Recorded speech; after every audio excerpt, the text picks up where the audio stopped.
Hello friends, कैसे हैं आप लोग। तो चलो स्टार्ट करते हैं जीएसटी में एक और चैप्टर का रिवीजन जिसका नाम है पेमेंट ऑफ टैक्स। बेसिकली बड़ा ही सिंपल चैप्टर है, दो सेक्शन में ख़त्म हो जाएगा, सेक्शन 49 और सेक्शन 50। सेक्शन 49 में बेसिकली लेजर्स वगैरह की बात होगी, कैसे पेमेंट होता है जीएसटी का, किस तरीके से हम करेंगे। और 50 में अगर आप लेट पेमेंट वगैरह करते हो तो इंटरेस्ट कैसे लगेगा उसके बारे में बात है। करेक्ट है। तो सबसे पहले सेक्शन 49 में आ जाता हूँ। सब सेक्शंस के हिसाब से याद करने की कोई ज़रूरत है नहीं फ़िलहाल। आपको कैसे याद करना है, जो कंसेप्ट है वो याद कर लो, डन हो जाएगा। तो यहाँ पे सेक्शन 49 में बेसिकली स्टार्टिंग में मैं 3 लेजर आपको बताऊंगा। ई कैश लेजर क्या होता है, ई क्रेडिट लेजर क्या होता है, ई लाइबिलिटी रजिस्टर क्या होता है, इसके साथ चालान वगैरह कैसे क्या होता है, वो सब चीज़ों के ऊपर हम क्या करने वाले हैं, बात करने वाले हैं। ठीक है। सबसे पहले इलेक्ट्रॉनिक कैश लेजर, जहाँ जहाँ पे TIP लिखा रहेगा ये नोट्स में, इसका मतलब समझना है आपको टैक्स इंटरेस्ट पेनल्टी। ये बुक का अगर आप चाहो तो सॉफ्ट कॉपी या हार्ड कॉपी दोनों ले सकते हो। सॉफ्ट कॉपी हमारे ऐप पे जाके आप ले सकते हो। और ये सब रिवीजन डे 5 दिन के रिवीजन के नाम पे एक मैंने फोल्डर बनाया है वो ऐप में जाके। तो डे 1 पे आपको क्या रिवाइज करना है, डे 2 पे क्या रिवाइज करना है, ऐसे 5 दिन में अगर आप 4-5 घंटा देते हो तो आपका पूरा टैक्स, इनकम टैक्स, जीएसटी दोनों रिवाइज हो जाएगा। वहाँ पे प्रॉपर प्रेजेंट किया हुआ है, प्रॉपर डे वाइज आपके लिए बनाया हुआ है। सबसे पहले आते हैं कैश लेजर का मतलब क्या होता है। देखो सिंपल सी बात है, आपने अपना बैंक अकाउंट देखा है, हाँ जी सर देखा है, सेम टू सेम है। In the book of government आपका क्या है, कैश लेजर है। ई क्यू है क्योंकि इलेक्ट्रॉनिकली है, इसके लिए क्या बोला जाता है, ई कैश लेजर बोला जाता है। आप अपना पेटीएम वॉलेट यूज़ करते हैं, हाँ जी सर बिल्कुल यूज़ करते हैं। अगर आप अपने बैंक से पेटीएम वॉलेट में कुछ पैसा डालते हैं तो क्या होता है, क्रेडिट होता है। सेम टू सेम आप अपने बैंक से ये ई कैश लेजर में पैसा डालोगे तो वो यहाँ पे क्या होगा, क्रेडिट होगा। और उसको अगर आप tax, penalty, interest, late fees या कोई और अमाउंट के पेमेंट के लिए यूज़ कर लोगे तो क्या हो जाएगा, डेबिट हो जाएगा। सिंपल कंसेप्ट है, हाँ जी। ऐसा ही सेम लेजर ये रहेगा अगर आपको कोई टैक्स वगैरह का पेमेंट करना है तो जीएसटी पोर्टल ने एक सुविधा दिया हुआ है इलेक्ट्रॉनिक कैश लेजर का। तो ई कैश लेजर कंटेन करता है समरी ऑफ ऑल डिपॉजिट और payment made on GST portal. आप जितने भी डिपॉजिट और पेमेंट करते हो उसका समरी वहाँ पे रहेगा। डिपॉजिट जो करोगे वो क्रेडिट हो जाएगा और उसका यूज़ जो करोगे tax, interest, penalty, late fees या और एनी अदर अमाउंट के लिए ई कैश लेजर में वो क्या होगा, डेबिट होगा। Is it clear. आप ई कैश लेजर में कैसे कैसे पैसा डाल सकते हो, तो सबसे पहले आप इंटरनेट बैंकिंग यूज़ करके क्या कर सकते हो, पैसा डाल सकते हो। जो भी उसमें ऑथोराइज बैंक रहेंगे उसका इंटरनेट बैंकिंग यूज़ करके आप पैसा डाल सकते हो। क्रेडिट कार्ड या डेबिट कार्ड यूज़ कर सकते हो, जो भी वहाँ पे ऑथोराइज बैंक है एक दो, उसके द्वारा NEFT या RTGS कर सकते हो। कोई भी बैंक से आप पैसा डाल सकते हो। ये 3 तो नॉर्मल हो गए। सबसे पहले इंटरनेट बैंकिंग यूज़ कर लो, जो भी ऑथोराइज बैंक या credit card, debit card use कर लो, या NEFT या RTGS से पेमेंट कर लो। चौथा, अगर आपको समझो बैंक पे जाके काउंटर से पेमेंट करता है, ओवर द काउंटर पेमेंट करना है तो क्या आप कर सकते हो, हाँ जी कर सकते हो ऑथोराइज बैंक से। पर तभी कर सकते हो जब आपका अमाउंट अप टू 10,000 है तो कर सकते हो। पर टैक्स पीरियड पर चालान अमाउंट कितना है, 10,000 तक है तो आप कैश, चेक, DD जैसा चाहो आप ओवर द काउंटर मतलब बैंक के काउंटर पे जाके क्या कर सकते हो, पेमेंट कर सकते हो। अदरवाइज 10,000 से ज़्यादा है तो आप नहीं कर सकते, ठीक है। बट 10,000 से ज़्यादा है तो भी ये केसेस में कर सकते हो। सबसे पहले अगर गवर्नमेंट डिपार्टमेंट चाहे तो कर सकता है, कोई भी पर्सन जिसको कमिश्नर ने नोटिफाई किया है तो वो कर सकता है। तीसरा, समझो गवर्नमेंट ने आपके सामने डिमांड रेज किया, मतलब आप गवर्नमेंट का पैसा दे नहीं रहे थे, आपके ऊपर टैक्स लाइबिलिटी था, आप दे नहीं रहे थे, तो गवर्नमेंट ने बोला कि हमें दे दो। गवर्नमेंट ने डिमांड रेज किया। जब गवर्नमेंट ने डिमांड रेज किया है तो गवर्नमेंट क्या करेगा, जब डिमांड रेज करेगा फिर भी आप पैसा नहीं दोगे तो वो क्या करेंगे, रिकवरी करेंगे। तो रिकवरी कैसे कर सकते हैं, आपका घर बेच के, आपकी प्रॉपर्टी बेच के, आपसे पैसा कलेक्ट करके, जो भी तरीका होगा उससे क्या करेंगे, वो पैसा ले लेंगे। अभी ये जो पैसा रिकवर किया है वो गवर्नमेंट को क्या ऐसा हो सकता है कि वो ओवर द काउंटर कर दे, भाई बिल्कुल कर दे, मुश्किल से तो पैसा मिला है, जो मिला है भाई जैसे आना है गवर्नमेंट बोलेगी आने दो, कोई दिक्कत की बात नहीं है। इज इट क्लियर, हाँ जी। अगर आपने अभी तक चैनल को सब्सक्राइब नहीं किया है तो प्लीज़ आप कर सकते हैं। Some terms in payment by challan, मतलब जो चालान होता है, चालान क्या होता है मैं इसके बाद बता भी दूंगा आपको पूरा, तो आपको और क्लैरिटी मिलेगा। उसमें कुछ टर्म होंगे। सबसे पहला है CPIN, common portal identification number. ये क्या होगा, जब आप इलेक्ट्रॉनिकली कॉमन पोर्टल पर, समझो आपको 50,000 रुपये का टैक्स भरने आ रहा है, 50,000 रुपये का आप जब चालान बनाओगे अभी तक पेमेंट नहीं किया, अभी तक हम लोग ने सिर्फ चालान बनाया है, तो उसके लिए जब आप सक्सेसफुली चालान बना दोगे तो उसके लिए 14 डिजिट का एक यूनिक कोड मिलेगा जो कि 15 दिन के लिए वैलिड रहेगा। मतलब अभी 15 दिन तक आप क्या कर सकते हो, पेमेंट कर सकते हो। दूसरा है CIN, चालान आइडेंटिफिकेशन नंबर। CPIN और CIN में फ़र्क क्या है? CPIN में आपने चालान बनाया है तभी आपको 14 डिजिट का नंबर मिला है। जब आप इसका एक्चुअल पेमेंट कर दोगे तो 14 तो ये पहले डिजिट थे वो थे ही, प्लस जो पेमेंट के 3 डिजिट है जो बैंक आपको देगा वो ऐड होके 17 डिजिट का एक कोड बन जाएगा CIN। मतलब आपने जब पेमेंट कर दिया है, CIN is generated by authorised bank और RBI when payment is actually received and credited in the relevant government account. जब वो मिल जाता है और गवर्नमेंट के जब अकाउंट में चला जाएगा तब आपको क्या मिलेगा, CIN मिलेगा। ये और कम्युनिकेट कौन करेगा? ऑथोराइज्ड बैंक करेगा। किसको करेगा? टैक्स पेयर को भी करेगा as well as GST department को भी करेगा।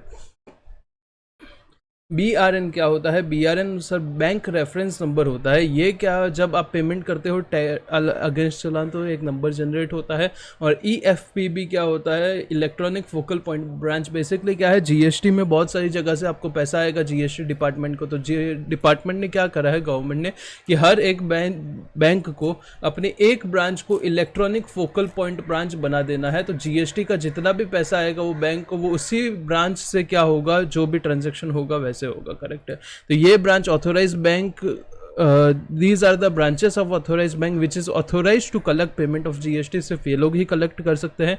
हर एक बैंक नॉमिनेट करेगा एक ब्रांच को EFPB for pan India transaction. अगर कोई भी अमाउंट आता है GST का तो वो वही डील करेगा। बेसिकली ये वाली बात है। कुछ और पॉइंट लिखे हुए हैं चालान के रिलेटेड। आप मैनुअल या फिजिकल चालान अभी अलाउड नहीं है। पहले ऐसा हो सकता था कि आप मैनुअल बना के दे सकते थे। GST रेजिम में आपको मैंडेटरी है कि आप क्या करो, इलेक्ट्रॉनिक ऑनलाइन चालान बनाओ। दूसरा, एक ही चालान होगी सब चीज़ों के लिए, टैक्स, इंटरेस्ट, पेनल्टी, फीस और अदर पेमेंट। तो उसके मेजर हेड, माइनर हेड होंगे, क्या होंगे मैं आपको बताता हूँ। तो एक ही क्या होगा, चालान होगा सब पेमेंट के लिए। आपको अलग अलग चीज़ें नहीं जनरेट करनी। हर एक वो CPIN का वैलिडिटी 15 दिन होगा। और उसके ऊपर जो भी कमीशन वगैरह का खर्चा है वो कौन बॉन्ड करेगा? जो पेमेंट कर रहा है वही करेगा, जो भी कुछ परसेंटेज वगैरह होंगे। और चौथा, आफ्टर पेमेंट, जब पेमेंट हो जाएगा तो receipt of CIN from bank, the said amount is credited into the electronic cash laser of a person. जब आप पेमेंट कर दोगे तो आपके इलेक्ट्रॉनिक क्रेडिट लेजर में वो पैसा आ जाएगा, ऑन विच भी, जिसके ऊपर आपको जो भी डिपॉजिट वगैरह करना है आप कर सकते हो। तो यहाँ तक मैंने फटाफट आपको रिवाइज करा दिया बेसिक। अभी मैं चालान कैसे होता है वो आपको दिखा देता हूँ और उसके बाद आगे का रिवीजन। लेजर का यूटिलाइजेशन कैसे होगा उससे पहले मैं आपको चालान का कुछ फॉर्मेट बता देता हूँ ताकि आपको आगे समझने के लिए क्या होगा, ईजी होगा। तो ये देखो, ये ऊपर जो चालान PMT 06 दिख रहा है, बेसिकली फॉर्म नंबर है। ध्यान देना है तो दे दो, ठीक है, कोई दिक्कत नहीं है। ये क्या है, एक चालान है। इसका ये पार्ट जहाँ पे टैक्स लिखा है CGST, SGST, UTGST, IGST, इसको मेजर हेड बोला जाता है। क्या बोला जाता है? Major head. और यहाँ पे जो tax, interest, penalty, late fees या अदर पेमेंट जो है, इसको क्या बोला जाता है? माइनर हेड बोला जाता है। तो जो चालान होगा वो किस हिसाब से होगा? CGST का टैक्स, मतलब मेजर हेड का एक माइनर हेड, CGST का इंटरेस्ट, CGST का पेनल्टी, SGST का टैक्स, SGST का इंटरेस्ट, SGST का पेनल्टी। Is it clear? आपको क्या करना है, आपको पता है मुझे CGST में इतना टैक्स, इतना इंटरेस्ट, इतना पेनल्टी डालना है, तो आप यहाँ पे अमाउंट क्या कर सकते हो, वहाँ पे फिल कर सकते हो। जैसे आगे मैंने बताया था, एक ही चालान होगा, इसमें यहाँ पे ऐसा फॉर्मेट रहेगा, ये ब्लैंक रहेगा। आपको पता है मुझे कितना टैक्स भरना है, तो उतना आप क्या कर सकते हो, पैसा यहाँ पे जमा करा सकते हो और उसको आप इलेक्ट्रॉनिक कैश लेजर से क्या कर सकते हो, यूज़ कर सकते हो। सर समझो ऐसा हुआ कि टैक्स 2000 भरना था, मैंने 1000 यहाँ पे भर दिया, 500 यहाँ पे भर दिया, 500 यहाँ पे भर दिया। क्रॉस यूटिलाइजेशन हो सकता है क्या? कैश लेजर में हो सकता है, कोई प्रॉब्लम नहीं है। पहले नहीं होता था, बट फिर अमेंडमेंट लेके आया गया और थोड़ा रिलैक्सेशन दिया गया कि पैसा तो आपका ये। पहले क्या होता था, समझो इधर 2000 भरना है, मैंने 500 इधर भर दिया, तो ये 500 आप रिफंड ले सकते हो, ये 500 आप रिफंड ले सकते हो और आपको यहाँ पे 1000 और ऐड करना पड़ेगा। बट अभी क्या कर सकते हो, क्रॉस यूटिलाइजेशन कर सकते हो, बिल्कुल कर सकते हो। तो ये कुछ ऐसा चालान दिखता है। मेजर हेड, माइनर हेड क्या होता है, बस समझ गया। लेफ्ट वाला जो टैक्स वाला पोर्शन होगा वो मेजर हेड होगा, ऊपर जो उसका सब पार्ट होगा वो क्या होगा, माइनर हेड होगा। तो manner of utilisation of amount reflected in cash ledger, जो कैश लेजर में आपका पैसा दिख रहा है उसको आप कैसे यूटिलाइज कर सकते हो। तो amount reflected in e ledger may be use for making payment toward TIP यानी टैक्स, इंटरेस्ट, पेनल्टी, फी और other payment in the electronic cash ledger. Information minor head wise और मेजर हेड वाइज क्या करेंगे, reflect होगी। Minor head wise for each major head, मतलब CGST का tax, CGST का penalty, CGST का interest, वैसा कुछ। ये डिस्प्ले होगा major head wise IGST, CGST, UTGST, SS. For each major head there is a 5 minor head, TIP, tax, interest, penalty, fees and other, जो मैंने ऊपर आपको दिखाया था वैसा ही कुछ।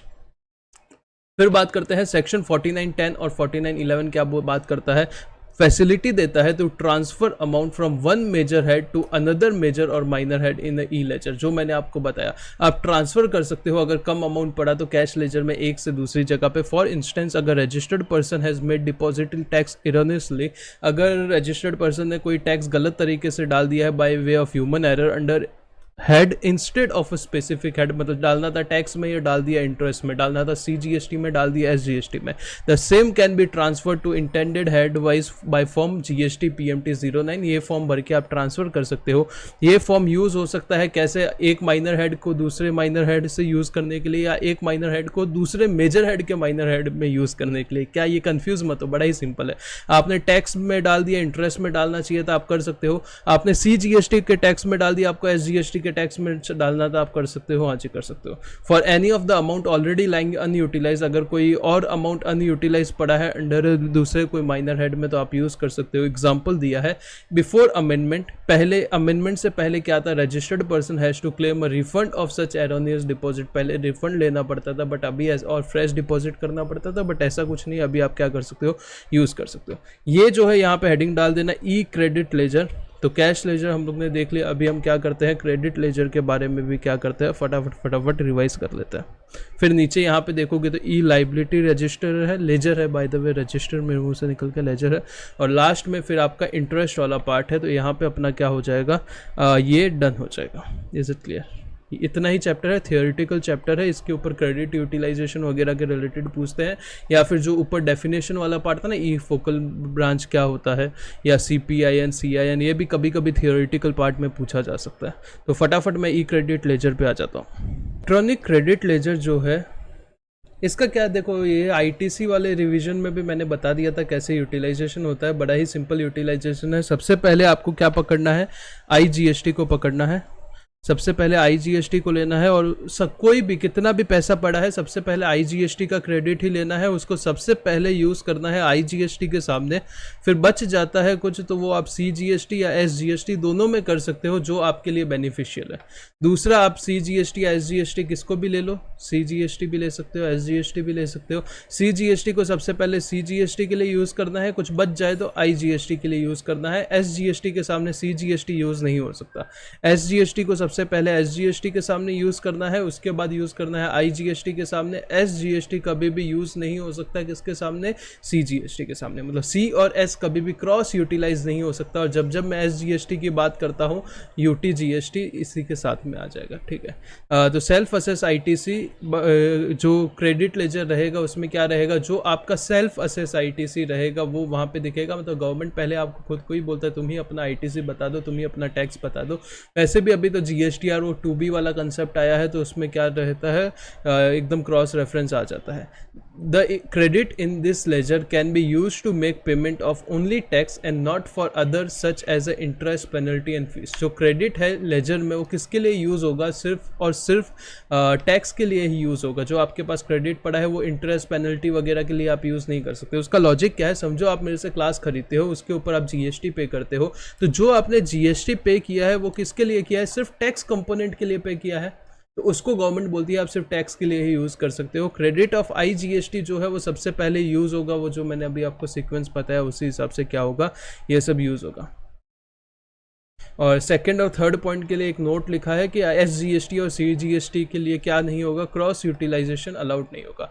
अगर नेक्स्ट यहाँ पे पॉइंट लिखा है, बड़ा ही सिंपल लिखा है, देखो अगर आप कोई भी पैसा रिफंड ले लेते हो, समझो ये आपका लेजर है, यहाँ से आप क्या करते हो, रिफंड ले लेते हो, या तो ई कैश लेजर से या ई क्रेडिट लेजर से, तो क्या होगा, डेबिट होगा। एग्जाम्पल यहाँ पे डेबिट वर्ड लिखते ना, क्या एग्जाम्पल है, आपका पेटीएम वॉलेट है, पेटीएम वॉलेट में आपके कुछ पैसे पड़े हुए थे, ठीक है, उसको आपने निकाल दिया, अपने बैंक अकाउंट में डाल दिया फॉर एग्जांपल, तो वो क्या होगा, डेबिट होगा, बिल्कुल वही है। और अगर आपका जो रिफंड है GST पोर्टल के ई कैश या ई लेजर, क्रेडिट लेजर से वो रिजेक्ट हो चुका है, तो वो अमाउंट जो पहले यहाँ पे डेबिट हुआ तो वापस क्या हो जाएगा, क्रेडिट हो जाएगा। तो पेटीएम वॉलेट से आपने समझो पैसा बैंक में डालने के लिए निकाला तो वो डेबिट हो गया, बट बाद में वो रिजेक्ट हो गया तो वापस क्या हो जाएगा, क्रेडिट हो जाएगा। तो सेम कंसेप्ट है। ई लाइबिलिटी रजिस्टर, ये देखो ई कैश लेजर और ई क्रेडिट लेजर एक तरीके से आपका असेट था, आप उससे क्या कर सकते थे, पैसा यूटिलाइज कर सकते थे आपके tax interest penalty late fees वगैरह के लिए। बट ई लाइबिलिटी लेजर एकदम रिवर्स लेजर है, मतलब जो वहाँ पे क्रेडिट हो रहा था यहाँ पे डेबिट होगा, जो यहाँ पे डेबिट हो रहा था वो यहाँ पे क्रेडिट होगा। ये आपका क्या है, लाइबिलिटी लेजर है, ये बताएगा कि आपका कितना टैक्स वगैरह भरना बाकी है।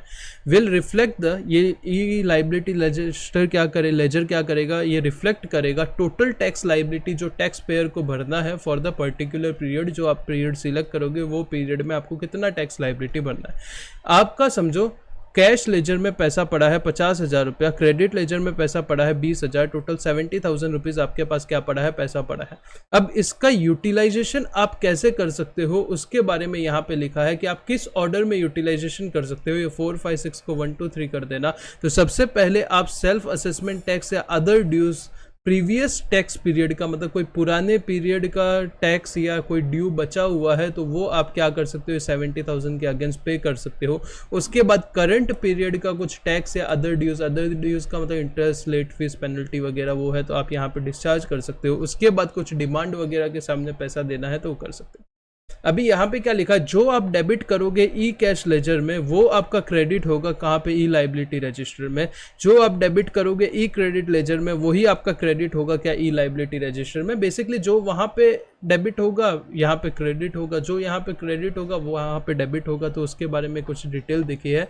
और कुछ आपके ई लाइबिलिटी रजिस्टर में हमेशा डेबिट होंगे, जैसे कि आपका कोई अमाउंट पेएबल है toward tax interest penalty late fee any other amount as per return filed और as per assessing authority in proceeding. मतलब या तो आपने रिटर्न फाइल करके बताया कि मुझे ये पे करना है, या आपका नोटिस वगैरह निकला, डिपार्टमेंट ने असेस किया कि आपको इतना पेमेंट करना है, वो आपका डेबिट रहेगा। आपको कोई इंटरेस्ट पे करना है सेक्शन 50 में तो वो आपका डेबिट रहेगा, या कोई आप इंटरेस्ट या अमाउंट एक्रू करते होता है आपके ऊपर टाइम टू टाइम तो वो भी आपका ई लाइबिलिटी रजिस्टर में क्या हो जाएगा, डेबिट हो जाएगा। यहाँ तक क्लियर है। तो यहाँ पे आपका पेमेंट ऑफ टैक्स चैप्टर का पार्ट 1 खत्म होता है, जो कि आपका लेजर्स वगैरह की बात करता है। अभी पार्ट 2 जो है वो किसकी बात करेगा, इंटरेस्ट की बात करेगा।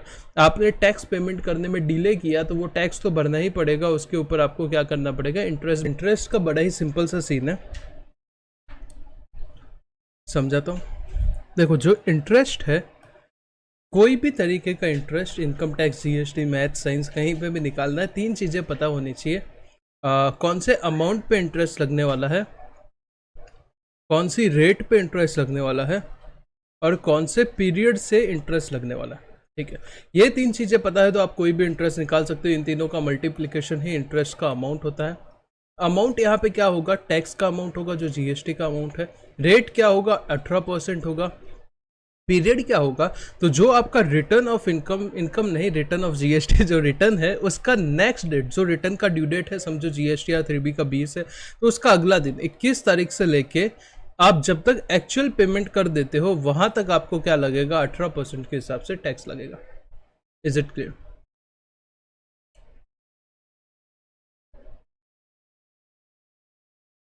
Interest is payable in case of delay in payment of tax in full or part with the prescribed period. Rate of interest कितना रहेगा, 18% पर annum होगा। द पीरियड ऑफ इंटरेस्ट कहाँ से लेना है, from the date following the due date of payment of actual tax to the date of payment of tax. ठीक है, इंटरेस्ट जो रहेगा, अभी यहाँ पे एक सवाल उठता है, समझो आपका टैक्स पेमेंट था 1 लाख रुपया, उसमें आपने क्रेडिट यूटिलाइज कर दिया 20,000 रुपया और 80,000 आपको टैक्स पेमेंट करना है। अभी इंटरेस्ट किसके ऊपर लगेगा सर, ये 1 लाख पे लगेगा या ये 80,000 पे लगेगा, मतलब या ग्रॉस अमाउंट पे इंटरेस्ट लगेगा या नेट अमाउंट पे इंटरेस्ट लगेगा। तो उसका आंसर दिया हुआ है यहाँ पे कि अगर आपका इंटरेस्ट जो है वो ऐसे टैक्स के ऊपर पेमेंट है जो कि आपका जीएसटीआर 3B के साथ ही फाइल हो गया था। देखो 2 सिचुएशन हो सकती है, या तो आप टैक्स जीएसटीआर 3B के साथ आपने फाइल कर दिया, या वो पीरियड का जीएसटीआर 3B आपने पहले फाइल कर दिया है, टैक्स बाद में पे कर रहे हो। अगर टैक्स साथ में फाइल हो चुका है तो नेट साथ में पे हो चुका है टैक्स रिटर्न के साथ, तो नेट अमाउंट के ऊपर ही क्या इंटरेस्ट लगेगा। और अगर आपका टैक्स जो है बाद में भरा गया है और वो पीरियड का जीएसटीआर 3B पहले चला गया था, तो आपको ग्रॉस अमाउंट के ऊपर क्या करना पड़ेगा, इंटरेस्ट पे करना पड़ेगा। उसके नीचे कुछ 2 एग्जाम्पल दिए हैं जो कि मॉड्यूल से लिए हुए हैं, आप देख सकते हो।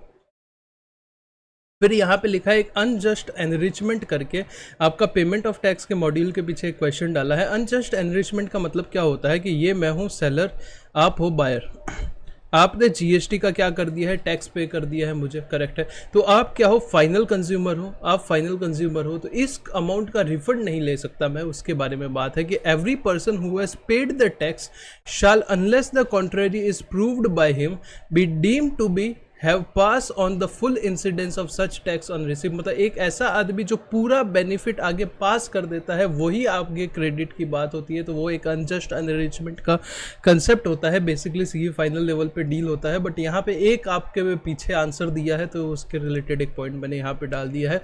मेन फीचर क्या है जीएसटी पेमेंट के प्रोसेस का कि कहीं पे भी पेपर नहीं है, इलेक्ट्रॉनिक ट्रांजैक्शन है, इलेक्ट्रॉनिक जनरेटेड ट्रांजैक्शन चलान होगा, hassle free, any time anywhere mode of payment है, आपका पेमेंट ऑनलाइन कन्वीनियंटली कर सकते हो, सिंप्लीफाइड प्रोसीजर है बैंक का, और आप रिकंसिलेशन कर सकते हो पूरी रिसिप्ट का क्योंकि सब कुछ ऑनलाइन होने वाला है। अथॉरिटी जो है मतलब जीएसटी डिपार्टमेंट है उसने वेस्ट किया है preventing a registered person from utilising the ITC availed in a manner.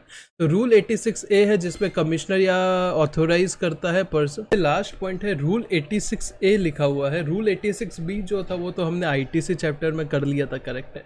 Rule 86A जो है वो क्या बोलता है कि या तो कमिश्नर या जो ऑफिसर को कमिश्नर ऑथोराइज करता है पर वो असिस्टेंट कमिश्नर के नीचे का नहीं होना चाहिए। अगर उसको लगता है कि जो आपने आईटीसी लिया था इलेक्ट्रॉनिक क्रेडिट लेजर में वो आपने फ्रॉडुलेंटली लिया है, मतलब बाय फ्रॉड लिया है जो कि इनएलिजिबल है, तो वो चाहे तो आपको रोक सकता है वो आईटीसी का यूज़ करने के लिए, अपनी लाइबिलिटी को डिस्चार्ज करने के लिए या रिफंड करने के लिए। अगर वो चाहे तो आपको क्या कर सकता है, रोक सकता है। तो यहाँ पे पेमेंट ऑफ टैक्स जो चैप्टर है ख़त्म हो चुका है। आपको क्या करना है, इसके साथ फटाफट क्वेश्चन सॉल्व करने हैं। ऐसे वीडियोस जो रिवीजन है, एक बार फिर इंपॉर्टेंट चीज़ बता रहा हूँ, मेरा ऐप इंस्टॉल कर लीजिए टैक्स सेंटर। उसका आपको फ़ायदा होगा कि आपको टेलीग्राम चैनल, यूट्यूब चैनल, सब जगह पे अलग अलग डेटा पड़ा है ना, तो वहाँ पे मैंने एक फ़ोल्डर बनाया है स्टडी मटेरियल। ऑब्वियसली बात है पूरा फ्री ऑफ कॉस्ट वो कंटेंट है पूरा, जहाँ पे वहाँ पे जो चीज़ें पड़ी है। स्टडी मटेरियल में आपको जाना है, दो चीज़ें हैं, एक तो स्टडी मटेरियल में पीडीएफ्स हैं और एक है वीडियोस पे आप जाओगे तो वहाँ पे सब मैराथन लेक्चर पड़े हैं, 5 डेज़ रिवीजन प्लान पूरा पड़ा है जिसमें मैंने ऑलरेडी वहाँ पे वीडियो अपलोड कर दिए है। Day 1, day 2, day 3, day 4, day 5 में आपको 4-4, 5-5 घंटा देना है, आपका टैक्स पूरा हो जाएगा। ऐसे वीडियोस वहाँ पे मैंने ऑलरेडी डाल दिए हैं। लास्ट डे रिवीजन का वहाँ पे पूरा मैं प्लेलिस्ट डाल दूंगा। वहाँ पे देखो, अगर ऐसा आपको लग रहा है कि 2x वगैरह की स्पीड में नहीं जा रहे तो वहाँ पे ऑप्शन है कि कॉपी लिंक आप कर सकते हो, और कॉपी लिंक करके यूट्यूब में पेस्ट कर दीजिए, यहाँ से आप आके 2x की स्पीड में देख लीजिए। पर वहाँ पे आपको सब सॉर्टेड मिल जाएगा, ये फोल्डर बाय फोल्डर बने हुए हैं। It will help you a lot. और स्टडी मटेरियल में कुछ मैं हैंड रिटन चार्ट या कुछ ऐसे चार्ट जिससे आपका फास्ट रिवीजन हो सके वो सब डाल दिया है। बुक ऑब्वियस ही बात है आपको कुछ सॉफ्ट कॉपी 200 में लेना पड़ेगा, बिकॉज मेरी भी कितने सालों की मेहनत है। So hope you can understand. और बाकी आपको कोई भी हेल्प वगैरह चाहिए कमेंट में बताओ, मैं हर एक कमेंट पढ़ता हूँ। 1-2 दिन में मैं उस चीज़ के बारे में वीडियो बनाने की कोशिश करूँगा। So thanks a lot for watching this video. Take care, bye bye. और चैनल अभी तक सब्सक्राइब नहीं किया तो प्लीज़ कर लेना। वो ऐप का लिंक भी डिस्क्रिप्शन में है, बाकी सब लिंक्स भी डिस्क्रिप्शन में दिए हुए।